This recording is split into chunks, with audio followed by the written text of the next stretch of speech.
Absolute wealth. Real investors, real results. Hey everybody, this is John Carter. It is about 11:30 a.m. Central. I'm in Chicago, and I'm doing this while the market's still open because I'm going to catch a flight here in a little bit to head back to Austin, Texas. In Chicago here, it's snowing. In Texas, it is warm, so looking forward to that. Nothing against Chicago. I love the city. All right, so big story, of course. Apple earnings came out. They plummeted. What are the S&Ps doing? They're up 3.5. We are stretched by a couple of measures here. First, we're just extended beyond this 21-period moving average, and as you all know, the markets always revert to the mean. Every market reverts back to the mean, so we're way overdue for a pullback to 1460. And from there, the average squeeze lasts 8 to 10 bars, and we are 16 bars into this. So it's a very fascinating market right now in just terms of how it's moving. And of course, today we've got the Nasdaq, and the Nasdaq opened at a reversion to the mean. Okay, on this, of course, the strength or lack thereof of Apple's earnings. And I'm going to be watching today just to kind of see, well, from the plane, to see where the Nasdaq goes. Essentially, if the Nasdaq takes out this level, then I'm actually looking for a pretty steady sell-off to at least test this trend line at 2650 over the next several weeks. And then if for some reason this trend line gets broken, things could get interesting. Okay, so if we take then a look at Apple, we can see that this move was pretty devastating for Apple. 52-week lows. Can it recover from that? So that's Apple. So really today's close will be key on Apple. So obviously right now, like I said, it's about 11:30 in the morning, so I don't know where Apple's going to close. At this point, a lot of times when Apple would gap down on a big mess, it would rally pretty hard. It doesn't look like that's the case here, but again, I'm not going to know until we get closer to the close. But at this point, this looks like something where it's kind of a, Apple's just kind of, it's not deleveraging is the right word. It's just, it's really just facing a kind of a crisis of ownership, meaning that all the people that bought on the way up that came in late just continue to get whacked to no end. They don't even have a reprieve to get out. And until that bloodletting is done, the downward pressure is going to stay on Apple.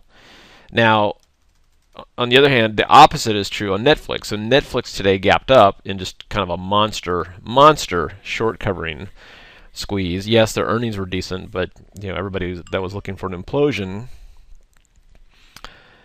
and that just didn't happen. So you got some opposing conflicts there. And then if we just kind of go look at the rest of the stocks, you can see Google actually having a nice solid move there. Amazon, nice breakout there, all-time highs.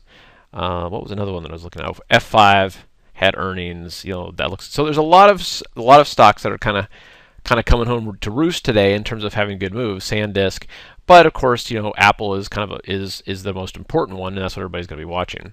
So in terms of stocks that we've been looking at, CRM, you can see CRM in the midst of developing the squeeze came down, slammed into that 21, which dinged on terms of just depending on where you have stops. But you can see here we've held. And at this point, it looks like it wants to go higher. The squeeze looks like it wants to trigger long. The squeezes are easier when they don't oscillate back and forth like this. When they're just kind of consistent. When it's yellow here, and that means it's a loss of momentum, and it just stays clean throughout. It makes it easier. But at this point, the trade is still valid. And one we've been watching is AZO. AZO. Here you can see we're still waiting for the squeeze. The idea is like, hey, come up to the 21, see if we can roll over into the direction of this trend. And it also is just kind of pushing its way through and taking out stops. And a lot of this kind of comes back to just the S&P 500 as well. I mean, S&P 500 getting so close to 1500 that it just has to test it at this point. It's almost like the shorts aren't willing to step in here and do anything until it's tested, which makes it kind of interesting. Let's see here. And then the other thing that's interesting here, and I've talked about this, is that while the stock market is making new highs, the 30-year bond is not making new lows. In fact, even though they're down today, 15-30 seconds, they continue to trend higher here. If this rally, the stock market rally, was for real, you'd see bonds trading below this level. So you've got, again, a lot of interesting disparities in this market, and sometimes a fascinating thing is just kind of seeing how it all unwinds. All right. So the big things I continue to watch here: dollar index, looking to see if the dollar index here can start popping higher. You can see that it's a really quiet market right now. Yen continues to just be massive to the downside here. In fact, let's bring this over to a weekly chart. Just massive move to the downside here. At some point, we're going to have a pretty decent snapback rally back to the mean. But you can see overnight just got whacked again. And the yen really is having an impact on a lot of the different markets that are out there, from gold to oil and everything like that.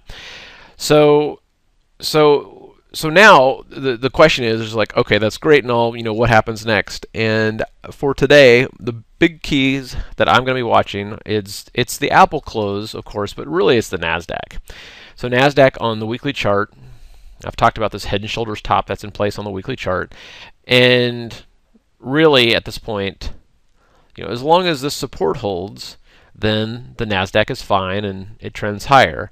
But if that support gets taken out, and that's what I want to watch for later today and for the end of this week, then we've got some opportunity for some selling, which of course creates a lot of opportunity for trading. All right, so shouldn't be a dull Friday by any stretch of the imagination. All right, hope that helps. You guys have a good day, good rest of the trading day, and we'll see you at the next update.